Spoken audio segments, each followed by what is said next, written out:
गंगा रेवा पयोष्णी नर्मदा जले स्नापितोसि मया देवम तथा शांती कुरुष्व मे.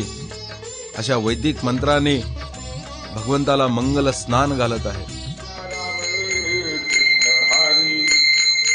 जय जय राम राम कृष्ण हरी. जय जय राम राम कृष्ण हरी. या मंगल स्नानानंतर देवाच्या सर्वांगाला तैल अभ्यंग चोळलं जात आहे. अत्यंत सुगंधी असणाऱ्या आणि औषधी युक्त असणाऱ्या सुगंधी तेलाने संपूर्ण देवाच्या सर्वांगाला तैलमार्जन केलं जात आहे. पुजारी देवाच्या सर्वांगाला अत्यंत भक्तियुक्त अंतःकरणाने तेल चोळत आहेत. या तेलाच्या सुगंधाने संपूर्ण गाभारा सुगंधित झालेला आहे.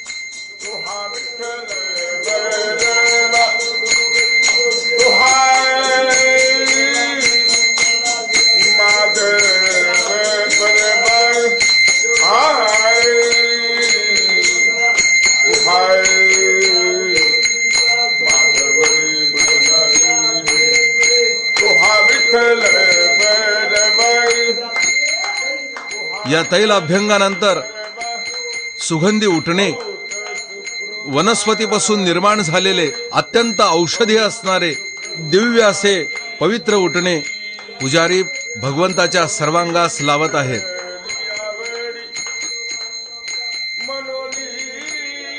या उठण्यामुळे आणि सुगंधी तेलामुळे या मंगलमय वातावरणाला एक सुगंधाचा सुंदर असा स्पर्श झालेला आहे. अत्यंत मनोहर असं रूप आपल्याला पाहायला मिळत आहे.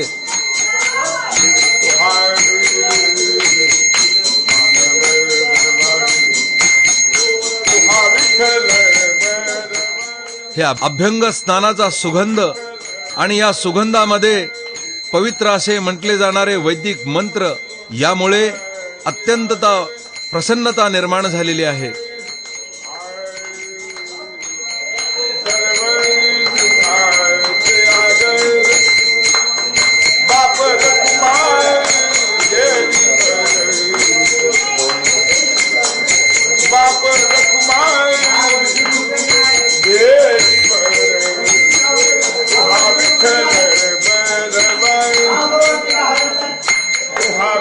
अभ्यंग लावून झाल्यानंतर गरम पाण्याने पुन्हा देवाला स्नान घातलं जात आहे.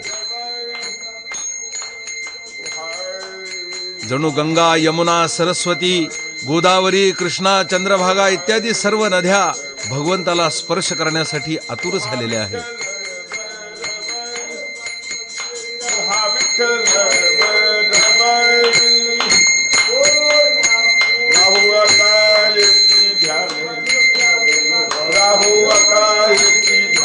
या मंगल स्नानानंतर देवाला पंचामृत स्नान होते. दिव्य अशा शंखामधून गायीच्या दुधाने भगवंताला स्नान घालण्यात येत आहे.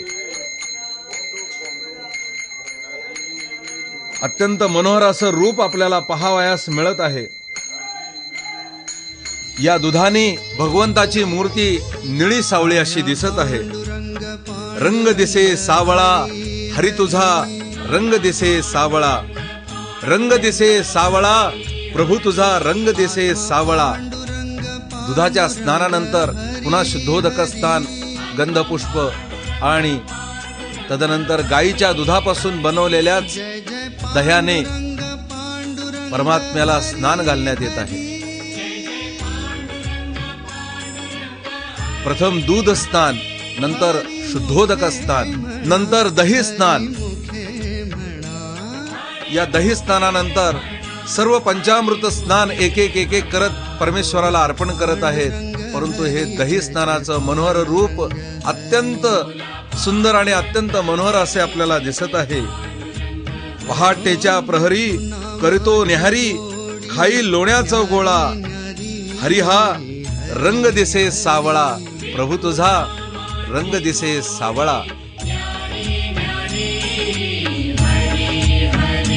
जय जय पांडुरंग हरी, जय जय पांडुरंग हरी, जय जय पांडुरंग हरी, जय जय पांडुरंग हरी.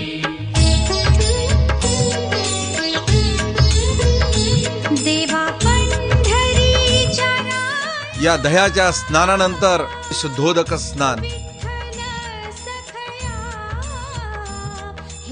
कपाळाला पुन्हा गंध लावला जातो, पुष्पार्पण करून देवा पंढरीच्या राया, विठ्ठल सखया भगवंताला गोकुळापासून प्रिय असणारी वस्तू म्हणजे लोणी. हे लोणी पुजारी आता भगवंताच्या मुखास लावत आहेत. हे रूप पाहण्यासाठी डोळे आतुरलेले आहेत. नंतर देवाची आरती होते. याला लोण्याची आरती म्हणतात. भगवंताच्या मुखाला लोणी लावून आरती केली जाते. भक्तिभावानं सर्वजण देवाला वंदन करतात. लोण्याच्या आरतीनंतर तुपाने स्नान घातलं जातं. दही, दूध, तूप हे देवाच्या सर्वांगाला चोळत आहेत पुजारी. पांडुरंग पांडुरंग हरी हरी,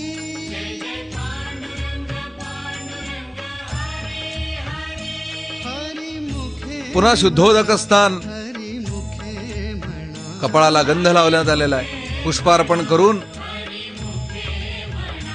बोला पांडुरंग दही, दूध, तूप आणि चौथा अमृत म्हणजे मध, या मधाने स्नान घालत आहेत. मधाला पियुष सदृश म्हणजे अमृताप्रमाणे समजण्यात येत आहे. तेव्हा दूध स्नान, दही स्नान, तूप स्नान, त्यानंतर मधाचं स्नान आहे. या मधाच्या स्नानानंतर जय पांडुरंग हरी जय जय इक्षुदंडापासून म्हणजे उसापासून निर्माण झालेली दिव्य शर्करा, या शर्करेनं परमात्म्याला स्नान घालण्यात येत आहे.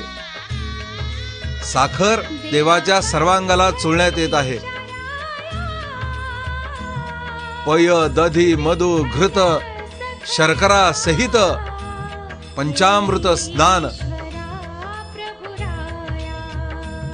या पंचामृत स्नानानं नित्यपूजनाला आणि नित्यक्रमाला आरंभ होत आहे. पांडुरंगाचं हे पंचामृत स्नान सुरू आहे. रंग दिसे सावळा, हरी तुझा रंग दिसे सावळा, रंग दिसे सावळा, प्रभू तुझा रंग दिसे सावळा. पहाटेच्या प्रहरी करीतो न्याहारी, खाई लोण्याचा गोळा. हरी तुझा रंग दिसे सावळा, हरी तुझा रंग दिसे सावळा. पंचामृत स्नानानंतर वैदिक मंत्राने देवाला अमृताभिषेक केला जातो. या अमृताभिषेकाच्या वेळेला अनेक वैदिक मंत्र म्हटले जातात. प्रामुख्याने पुरुष सूक्त, श्री सूक्त इत्यादी पवित्र अशा सूक्ताने अमृताभिषेक देवाला घातला जात आहे. अत्यंत मनोहर असं सुंदर भगवंताचं रूप, अनेक संतांना भुरळ घालणारं हे रूप बघून सर्व संतांनी या रूपाचं वर्णन केलेलं आहे. रूप पाहता लोचनी सुख झाले हो साजनी, तो हा विठ्ठल बरवा, तो हा माधव बरवा. असं हे भगवंताचं नयन मनोहर सुंदर असं रूप हे या काकड आरतीच्या वेळेला, विशेषतः पंचामृत अभिषेकाच्या वेळेलाच पाहावयास मिळते.